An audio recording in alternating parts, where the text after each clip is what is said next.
Sejam todos muito bem-vindos a mais uma explicação detalhada. Hoje, a gente vai focar exclusivamente numa visão sobre educação que é, ao mesmo tempo, revolucionária e superestruturada. Vamos entrar direto na mente brilhante de um gigante do século XIII, Tomás de Aquino. A ideia aqui é desconstruir totalmente aquilo que a gente acha que sabe sobre a sala de aula e entender como esse pensador medieval montou uma teoria que, por incrível que pareça, ainda desafia os nossos métodos mais modernos. E para começar, vamos mergulhar direto numa pergunta fundamental. Afinal, quem é o verdadeiro autor do aprendizado? Sabe, existe um mito super comum na educação, uma ideia que vem se arrastando por séculos, de que o professor simplesmente pega o conhecimento e insere na mente passiva e vazia de um estudante, como se a sala de aula fosse literalmente uma via de mão única. Mas a filosofia escolástica convida a gente a virar essa ideia completamente de cabeça para baixo. Olha só que citação monumental de Tomás de Aquino que simplesmente muda tudo. Aprender é passar da potência ao ato, por determinação e atividade própria. Ou seja, quem estuda não é um mero receptáculo passivo. Pelo contrário, é o criador ativo do seu próprio conhecimento. O que o Aquino defende aqui é que aprender é uma atividade peculiar de quem está estudando. O professor, bom, ele é só a causa externa ali mais próxima. Mas o verdadeiro motor do aprendizado, esse está dentro da própria mente de quem aprende.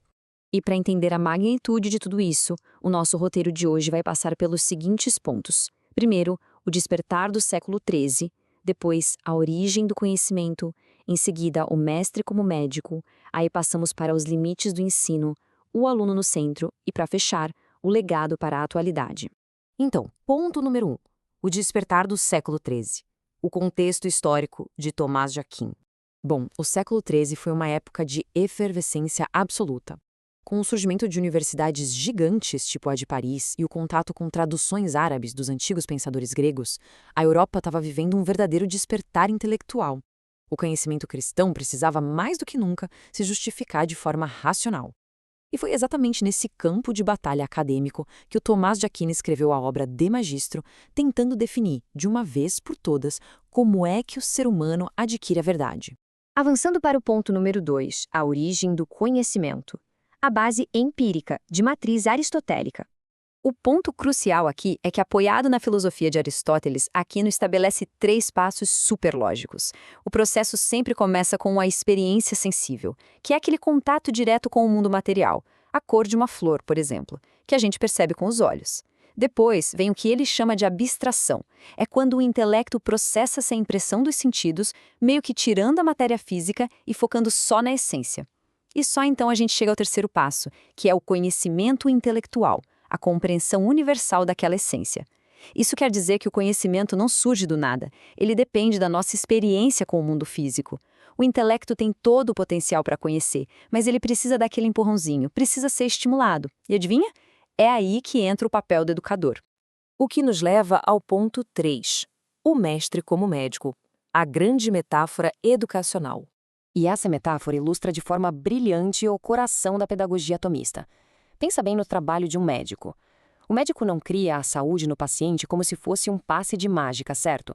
Ele fornece o remédio, organiza o tratamento, mas no fim das contas é a própria natureza biológica do corpo que faz o trabalho de cura. E com o mestre é exatamente a mesma coisa. Quem ensina dá os símbolos, a lógica, organiza o ambiente, mas é o intelecto do estudante que, por natureza e esforço próprios, realiza a aprendizagem. O professor tem a ciência, claro, mas quem efetivamente aprende faz isso por si mesmo. Chegamos ao ponto 4, os limites do ensino. Vamos dar uma olhada rápida nos artigos do De Magistro. A primeira provocação incrível que o Aquino traz no texto é: será que o ser humano pode ensinar a si próprio de forma perfeita? Sabe, se o nosso intelecto é capaz de aprender sozinho? Será que daria para simplesmente descartar a figura do professor? A resposta dele é fascinante. Não de forma perfeita. E por que não? Porque no começo a gente só tem um conhecimento parcial das coisas. Mas calma lá, o Aquino ressalta que nós somos alunos incrivelmente eficientes. Usando os símbolos que herdamos, os livros e observando a ordem do universo, a mente consegue investigar e deduzir muita coisa. Então, a gente não é nosso próprio mestre perfeito, mas temos ferramentas excelentes para aprender, principalmente quando contamos com a ajuda de quem já domina aquele conhecimento. Agora, o próximo artigo pode até soar um pouco surpreendente para a nossa mentalidade moderna, mas é uma verdadeira maravilha da teologia medieval. Pode um anjo ensinar o homem? Colocar essa figura mística na lógica escolástica serve para explorar como funcionam as hierarquias do intelecto. E, para o pensamento daquela época, os anjos são seres com uma capacidade intelectual muito superior. Eles entendem as verdades de forma intuitiva, sem precisar de tempo ou espaço. E aí o Aquino argumenta que sim, o intelecto superior pode guiar o intelecto humano, mas não enfiando o conhecimento na nossa cabeça por mágica, e sim por semelhança. Como assim? Bom, fortalecendo a nossa imaginação e organizando os símbolos de uma forma perfeitamente lógica. É a prova definitiva de que ensinar é, no fundo, organizar os símbolos intelectuais da melhor maneira possível para que a mente capte a verdade. E a última grande pergunta sobre educador é bem profunda. Será que ensinar faz parte da vida ativa, focada em ser útil ao próximo, ou da vida contemplativa, que busca a verdade das coisas? A resposta é que o ensino, na verdade, é a ponte entre esses dois mundos. Afinal, não dá para ensinar aquilo que não se tem, não é? A matéria do ensino, a verdade, pertence à contemplação. Quem educa precisa buscar e entender essas verdades primeiro.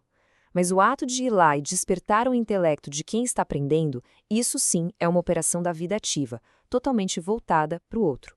É um ciclo perfeito. A contemplação acende aquela paixão pela verdade na mente de quem ensina, que depois se volta para a ação. Vamos agora para o ponto 5. O aluno no centro. O aprendizado como hominização. Colocar o aluno no centro de tudo significa reconhecer a sua dignidade. Aprender não é só ficar memorizando um monte de fatos isolados, de jeito nenhum.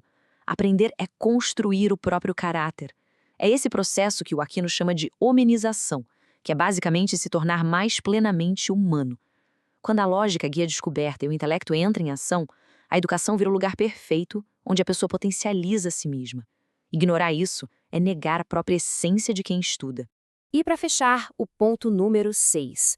O legado para a atualidade. A crítica ao modelo moderno. E o que é muito interessante aqui é o contraste gigante com os dias de hoje. A mentalidade medieval do Tomás de Aquino queria unificar o saber. A educação não era separada da ética ou do propósito de vida. Era uma coisa só. Hoje em dia, a gente viu uma verdadeira ditadura da formação puramente técnica. Na pressa de sobreviver numa sociedade ultracompetitiva, o conhecimento acabou sendo fragmentado. O foco vai todo para a utilidade imediata, criando saberes totalmente desconectados do caráter humano. O ensino técnico, sem essa raiz profunda, acaba virando uma bússola sem direção.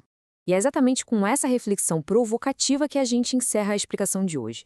Se a verdade só pode ser alcançada quando o intelecto passa da potência ao ato por esforço próprio, se o professor age só como aquele médico que facilita a cura natural da mente, a gente precisa olhar seriamente para as nossas instituições de hoje.